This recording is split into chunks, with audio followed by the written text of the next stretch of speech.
사랑합니다. 성도 여러분, 수요일 아침 냉천골의 아침 말씀 묵상 시간입니다. 은혜와 복 주실 하나님을 찬송하며 우리 마음을 열고 말씀 묵상하십시다. 히브리서 12장 1절과 2절 말씀 보도록 합니다. 히브리서 12장 1절과 2절 말씀.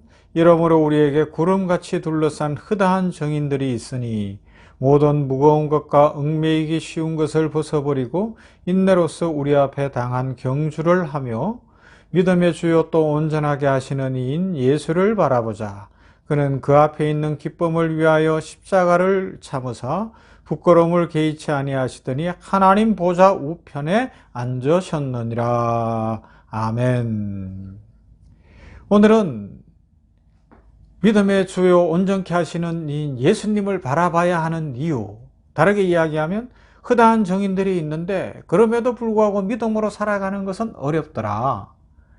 자, 이렇게 힘들고 어려운 것이 우리의 믿음의 삶인데 이때 어떻게 해야 되느냐, 이런 문제를 좀 다뤄보십시다. 어제도 잠깐 언급했습니다마는 사실 믿음으로 살아가는 게 그리 만만한 문제가 아니잖아요. 현실에서 어려워요. 성경에서 그냥 오늘 밥 아침에 뭐 먹어라, 점심에는 뭐 먹어라, 오늘 누구를 만날 때는 이런 말 해라, 그리고 이렇게 하면 어디 가면 뭐가 있고 어디로 가라, 동으로 가라, 이런 게 그냥 딱딱 나오면 막 훨씬 편하겠죠.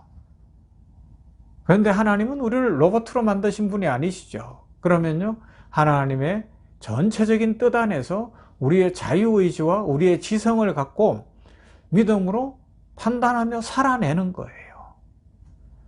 그러는 과정에 좌충우돌할 수도 있고 힘들 수도 있으나 그 과정에서 하나님이 우리에게 세밀하게 간섭하시고 역사하셔서 결국 우리를 어떻게 하신다고요? 하나님이 기뻐하시는 자리에까지 이끄실 것이고 축복의 자리로 이끄실 것이며, 이 모든 과정에서 우리에게 필요한 것이 뭐냐 하면 2절 말씀, 믿음의 주요 온전케 하시는 분이신 예수님 바라보는 거다. 그 예수님 바라볼 때 방향이 잃지 않을 거다. 예수님 바라볼 때 결코 낙심하거나 실망하지 않을 거다. 예수님 바라보면 깨닫지는 다 못해도 언젠가 깨달아지는데 답이 나온다. 그걸 알려주고 있습니다. 자, 계속해서 이 믿음의 정인들, 그들도 다 답을 얻지 못했지만 그렇게 살다가 갔다는 걸 우리는 살펴봤습니다. 그죠? 아브라함조차도 아들 이삭을 바칠 때 다 답을 얻지 못했었어요. 그렇지만 바칠 수밖에 없는 상황이었는데, 뭐 내일 좀 한 번 더 볼 수도 있겠지만, 이게 우리의 삶에서 참 중요한 거거든요.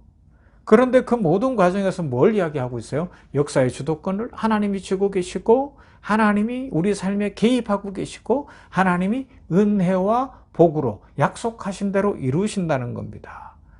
고난과 어려움이 많아요, 인생 속에. 그러다 보니까 우리는 이 많은 고난과 어려움을 가지고서 신앙의 답을 내려고 하니까 답이 안 나올 때가 많습니다.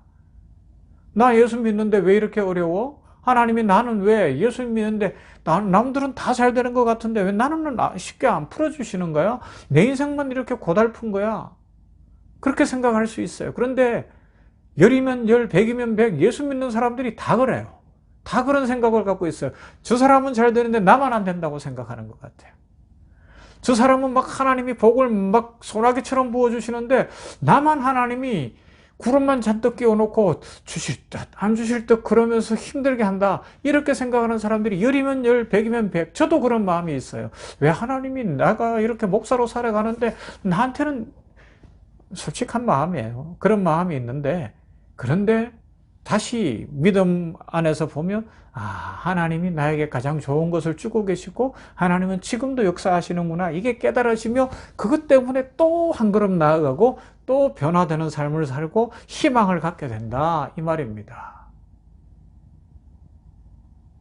자, 욥을 한번 생각해 볼까요? 욥은 자신이 알고 있는 하나님에 대한 지식을 갖고 자신이 할 수 있는 최고의 완벽한 삶을 살았습니다. 도덕적으로나 신앙적으로나 어느 면에서 틈이 없었어요.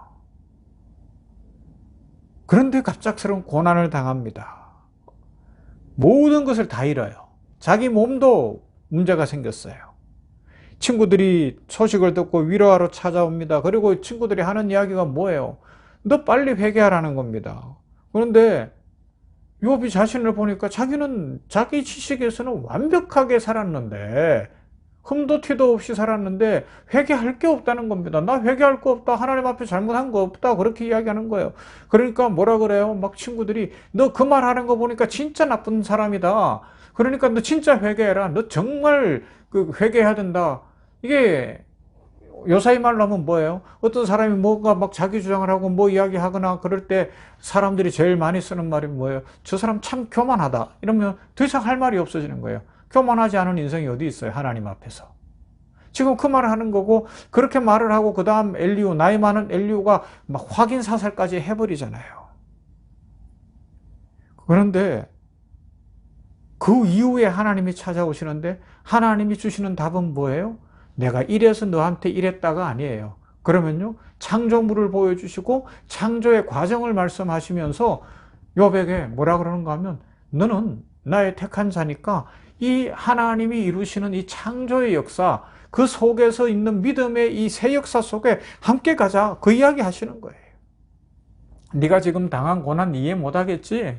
네가 당한 어려움 이해 못하지? 그런데 나와 함께 일어나서 가자. 이해 못해도 괜찮아.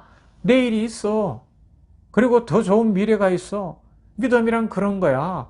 예수님 바라보며 나아가 보자. 그렇게 말씀하고 있는 겁니다. 그래서 지난번에 언급한 것처럼 우리 신앙생활에서 체념하고 낙심하고 좌절하는 것이 가장 위험한 것이다 라는 이야기가 통하는 겁니다.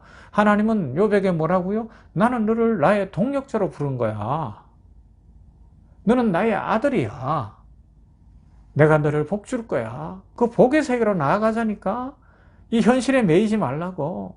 다 이해 못해도 괜찮아 말씀하시는 거죠. 요셉은요, 마찬가지입니다. 요셉의 인생이 아주 기가 막힌 인생 아닙니까?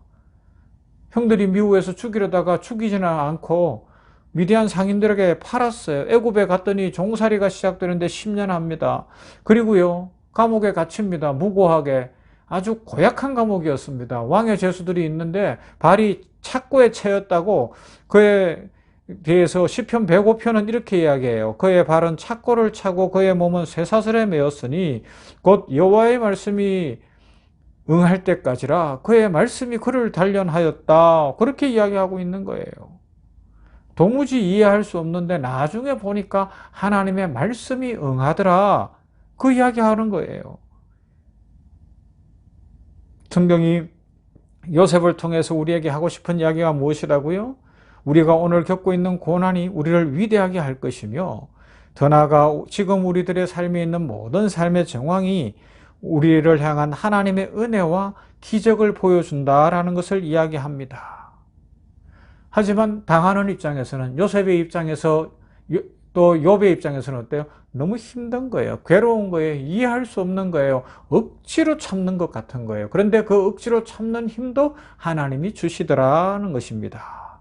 여러분, 지금 믿음으로 걸어가는 이 인생길 다 이해할 수 없을 수 있습니다. 그러나 하나님은 우리를 끝까지 사랑하시고요, 우리를 향한 계획이 있으신데 이것은 변함이 없습니다. 하나님은 어제나 오늘이나 내일이나 영원토록 함께 하실 것입니다. 그래서 하나님을 믿는 믿음 안에서 오늘도 십자가 바라보며 한 걸음만 더 가십시다. 힘들고 어렵고 좌절하고 싶고 포기하고 싶고 그럴지라도 하나님 믿습니다 하고 힘을 내서 한 걸음 더 나아가 보십시다. 그곳에 하나님의 축복과 하나님의 영광과 하나님의 풍성하심이 기다리고 있을 줄로 믿습니다. 이런 은혜를 누리시기를 주님의 이름으로 축원합니다. 사랑과 은혜가 풍성하신 하나님 감사합니다. 오늘 수요일에 계속해서 히브리서 12장 말씀 속에서 중요하게 다루는 내용, 믿음이 무엇이며 우리는 어떻게 살아야 할 것인가. 특별히 예수님을 믿으나 안 믿으나 현실은 똑같은 것 같고, 아니 차라리 안 믿었으면 내 마음대로라도 살겠는데 믿고 보니 내 마음대로도 못 살겠고 고난은 여전하고 어렵습니다. 이해할 수 없습니다 하는 내용을 생각했습니다. 욥도 생각해보고 요셉도 생각해봅니다. 우리가 원하는 속 시원한 답은 아니지만 하나님께서 살아계시고 하나님이 우리의 인생을 쥐고 계시고 우리를 하나님의 동력자로 부르시고 하나님의 구원의 역사를 이루시며 우리에게 복을 주고 계심을 확실히 믿게 하여 주시옵시고 흔들리지 않고 좌절하지 않고 체념하지 않고 낙심하지 않고 오늘 우리에게 주어진 이 삶의 정황 가운데서 앞으로 또 한 걸음 전진하게 하여 주시옵소서. 특별히 우리 성도들 한 사람 한 사람 기억하시고 복을 주시되 먼저는 하나님께서 건강의 복을 주시어 전인이 강건케 하여 주시되 육체의 건강 주시고 정신적으로 강건하게 하시고 마음의 평강을 주시고 또 부드럽고 선한 마음을 허락하시며 관계의 복을 주시되 가족 간에 친구들 간에 복되게 하시고 직장 생활할 때 상사들이 돕는 사람 되게 하시고 늘 위하는 사람 되게 하시고 사랑받고 인정받는 인생 되게 하시며 주변에 도와주고 힘주는 많은 사람들 있게 하여 주시옵소서. 무엇보다 성령 충만케 하시고 기쁨이 가득한 날이 되게 하여 주시옵시며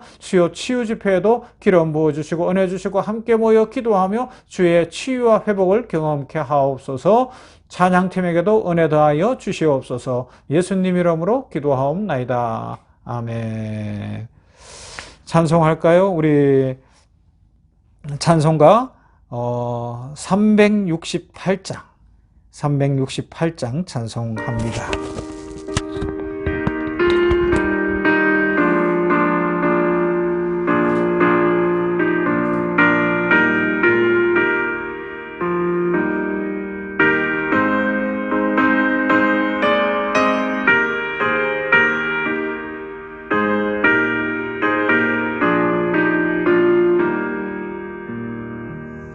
주의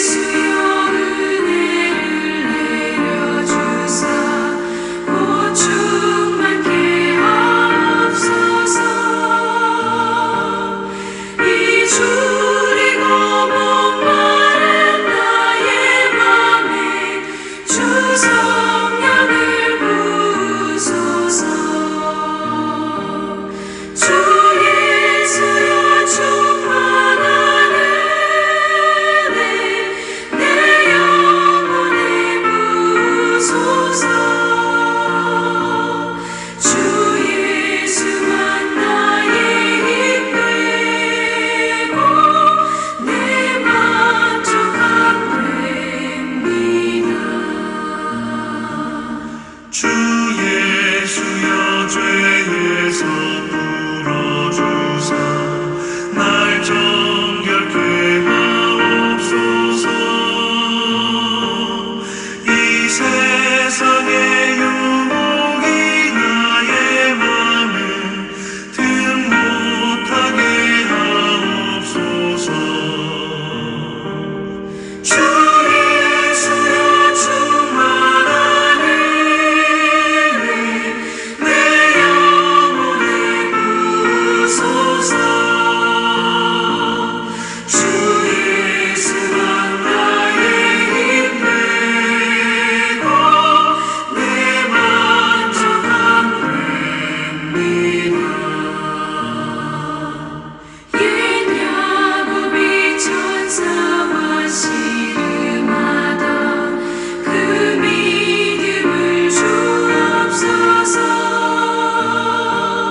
주 예수여